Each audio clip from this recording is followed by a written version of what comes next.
Monday. I just want to follow along with my, of course, on live, everything in my background falls out. But we're going to continue. Welcome. Thank you for joining. You might just excuse all that. I just knocked over something in the background. You might need to, I might not see all your comments, so no worries. But I do want to let you know that I am streaming simultaneously in my group, on my IG, and on my Facebook page. I can see some of your group. So let's start. I wanted to take this time. You can say hi. I can see some comments. Just to take this time to go over 10 myths that can keep you from your success with Microlocs. So those who don't know me, I'm Jessica Marshall. I am founder of Naturally Beautiful Hair Care and Microloc Mastery. And I definitely want you to, at the end, I'm going to tell you all the channels and where I'm going to go live. I'm going to go live a few times this week and over the next couple of weeks with various topics. Hopefully you'll find them helpful. Hi, thank you for the hearts on Instagram. I am now going live on Instagram at microloc.mastery. I'm live on Facebook at Microloc Mastery, and I'm also live in my private Facebook group, which you can join by going to freemicroloctraining.com/join. All right, so I'm going to just cover 10 myths that can limit your success. These myths include some limiting beliefs that can kind of force your perspective and influence how you view, create, and maintain Microlocs. I've been, actually this month, I'm celebrating 11 years of Naturally Beautiful Hair Care. Instagram, I'm sorry, you're getting flashed a little bit in the view, the angle, sorry. I celebrated my 11th year of my business this month. Last year was our 10-year anniversary, so I've been providing Microlocs for 11 years, and I just realized it's August, so I just wanted to mention that. And these are the things that I've discovered with all the clients, varying types of hair textures, hair densities, everything. So the first myth that many people have sometimes is that they think that all small locks are the same. And they're not. So there are different methods of locking hair that can, resemble small locks, different tools that can be used, and different patterns. So, and in the lock itself and also in the grid. So it'll vary. It depends on the system, the branding, the methodology that people use. So that's a myth that some people had, especially early in the days when I first got my locks. People tended to think everything was the same and everyone used the same thing, and it's not true. The second myth is that Microlocs is a one size category. For my branding, I've always said that it's not one size. My Microlocs actually have a range of sizes, and so they could vary in size. And I try to minimize confusion by being consistent through all these years of making sure that, so if you say you wanted Microlocs, I have stuff still falling. You would have to select a size. There's a default size that I would do, a general, knowing what people want. Sometimes I'll just look in eyeballs, I like the size you have. And so I can do the best sizing for their hair texture. But that's a myth that some people still carry. I switch the term from Microlocs to interlocks once the locks are bigger. So if there's a lock width that's like the size of this pen, I don't term it Microlocs anymore. I might term it interlocks or interwoven locks. Okay, I was looking here. Okay. The third myth is that the smaller the better. I hear this a lot in consultations. Just make them super, super, super small. And I always say this. Going super duper small is often not necessary. There is a such thing as too small. Even though we are going micro, there is a point there where the small works against you. Number one, obviously, it's so small that the base of the lock is not strong enough. And if life happens and a couple of those hairs snap out of it. Happens all the time. Your hair is thinning, if things are happening, and now your base is even weaker. And your retightening and maintenance can be longer. I say this a lot in some of my past free lives. I would talk about seeing someone with really super tiny locks and someone with them just a little bigger. Same kind of beautiful look, but the time can be twice as long for that person's retightening. You have to end up combining a lot. It just didn't make any sense when you can still get this nice look that you want to resemble hair. You still have the same flexibility, versatility, and also not super duper small is not always ideal for every hair texture. So I say the tighter the hair, the more flexibility you have, because this is like actual size of my curl. So my hair just kind of went in nicely. But if someone has a looser curl and you try to go really tiny, sometimes it makes this other effect if they have really thick hair too. So small, super duper small is not always the best option. And you can get the same beautiful results much more efficiently, economically, and beautifully if you size it a little bit bigger, than maybe what you thought you wanted.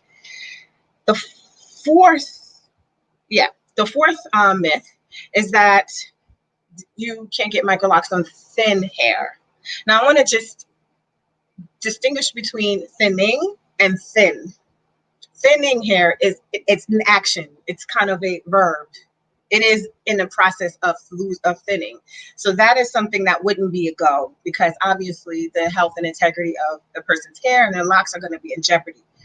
But if their hair is just thin, maybe finer, you can absolutely get microlocs. And there's some skill, in making sure they're sized appropriately, that they're strong enough, that they give the results that you want.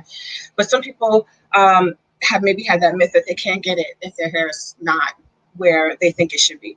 So as long as your hair is not damaged, it's not in the process of thinning, there's no other issues that will jeopardize the strength and vitality of your hair, then you are fine. I can't see comments or questions or anything. I can on Instagram. So hi guys, I see you in there. Okay, here is the fifth myth that some people have. Not everybody has these myths, but some people think that you shouldn't wash your hair during the initial weeks of starting. Please wash your hair. If you want to wash your hair, you should never feel like you cannot wash your hair. Some people choose to not wash their hair, and that's fine. And some people are, I know when I used to get braids, let me know if you were like me. This might be a little TMI. When I used to get micro braids, I wouldn't wash my hair for 3 months. 3 months. And I know that sounds gross, but I mean, I just didn't wash my hair. And it wasn't like it was just funky, but it wasn't something we as people of color don't wash our hair as often anyway. But some people feel like they can't start their locks because they're not going to be able to wash it. And they may be more active and they may be exercising more. Definitely.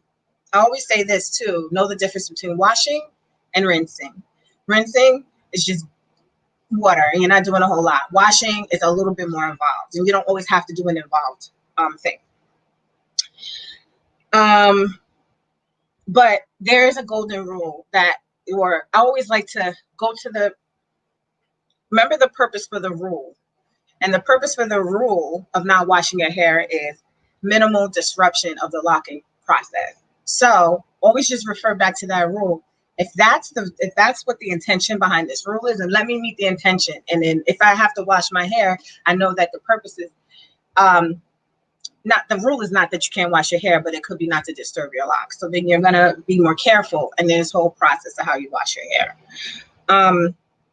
The sixth myth is that all product usage is bad. Sometimes this is not everyone's myth. Sometimes people have the other myth and they're using a whole lot of products.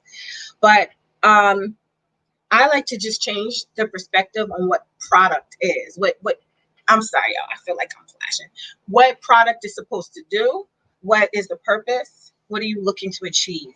So connect with the intention of what you're trying to do rather than products. So you'll create your results in a safer way. So if you're trying to fortify your locks, if you're trying to uh, enhance shine, like do certain things, there's ways you can do that actually naturally without disrupting the locking process.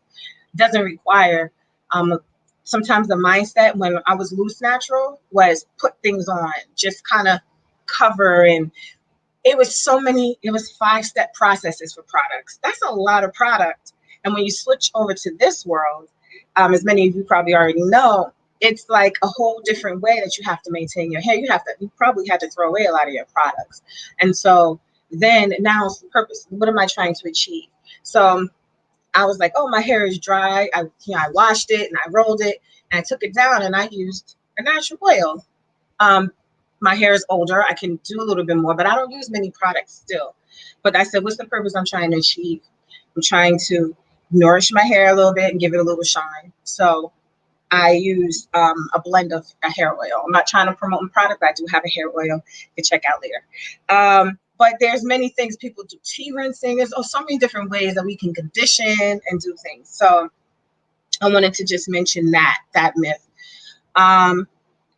Here's another myth that I've heard or I've sensed, that people felt sometimes that repair is optional and that you don't have to get your hair, you just focus on retightening and, maybe no. Repair is only if it's not needed is it optional, like in that session. But throughout the life of someone's hair, if there's a repair that needs to be done, it should be done. It shouldn't just be left. It shouldn't. So there's ranges of repair. There's minor and there's major. So I term repair to mean sometimes just minor things, just smoothing out the lock a little bit, pulling the hair into the lock as it's locking, especially early in the earlier phases, or if something has happened with someone in their life, or they did a treatment, a color, something happened that changed the hair. And then there's heavier lifting repair work. And that gets into the realm of reattachments and broken locks and things like that. But to think that someone doesn't ever need that, I mean, again, it's up to the individual, but I feel for the viability and strength of locks, it's not an optional thing. If it needs to be done, it needs to be done. Another one that I don't know how much of a myth it is now, but myth number 8, that banding is necessary during washing. That's a myth. I've always said I've never band. I started with 4.5 inches of hair in my installation. I never banded. I was like, I don't like how that even sounds, because I had my naturally beautiful hair care doing twists and stuff, and I kind of had a sense of wet hair and rubber bands or any type of banding. And I said, I don't like how that sounds. I'm not doing it. Again, I connect with the purpose of that rule was for you to get your scalp clean and to minimally disturb your locks. I said, well, I can do that without needing to band it. So I never really instruct any of my clients to do it unless they feel they want to. And that's totally up to people, but it's not something that you need to do. Something I only feel like I have to say it sometimes because people ask. And I'm like, that's not a necessary thing. Again, but consider the purpose of the rule. And if it makes sense to you, then do it. But it's not something necessary. Number 9. I'm going fast. I was trying to go slower. There's a myth that you need to have only, this might get a little controversial, that you need to only follow one system and one brand to have your hair be legit. And I used to crush a lot of people who were like, well, especially my clients, because I'm a totally independent person and branding. And I used to, they used to say, well, and I got a lot of, your hair is this or that, it's not this or that. And I would say, well, I feel my hair is beautiful, or I feel I have clients that are having me repair their, so why is it less than? And if we can get out of that mentality and just say, do you feel fabulous? Is your hair fabulous? That's what makes you legit. There can never be only one way to do something. And my grandmother used to say, well, there's more ways to skin a cat. Like, never is there just only one way to do something. Never should people feel bullied that you don't have something done a certain way. Again, anything that you do that's valuable to you is because you say it is. And so that's how I kind of had to go through the past decade of it. But that was a myth, or a lot of just things that we had to deal with sometimes. And then the 10th myth is that you need to follow a set of restrictive rules to get the results. No. I always feel like restrictive rules have always suppressed innovation. If something doesn't work or something works, do it. Do what works, ditch what doesn't, revise what doesn't. Don't force, like, no one should feel it has to be this way.